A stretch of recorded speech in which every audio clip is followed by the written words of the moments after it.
কোরআনের সাথে আমাদের এই কসবা উপজেলার সম্পর্ক বৃদ্ধি পায়, তাহলে কসবা উপজেলার মর্যাদা বৃদ্ধি পাবে। যদি কোরআনের সাথে আমাদের এই বাংলাদেশের সম্পর্ক বৃদ্ধি পায়, তাহলে গোটা বাংলাদেশের মানুষের মর্যাদা বৃদ্ধি পাবে। যদি কোরআনের সাথে আমাদের সংবিধানের অর্থাৎ আমাদের বঙ্গভবনের সম্পর্ক করে, তাহলে বঙ্গভবনের মর্যাদা বৃদ্ধি পাবে। কোরআনের সাথে যদি আমাদের এই পার্লামেন্টের সম্পর্ক বৃদ্ধি পায়, তাহলে পার্লামেন্টের মর্যাদা বৃদ্ধি পাবে। ঠিক নয় কি?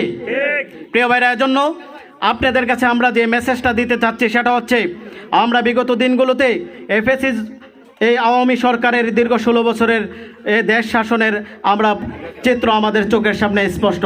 আমরা বিগত দিনগুলোতে বিএনপির দেশ শাসনের চিত্র আমাদের চোখের সামনে স্পষ্ট।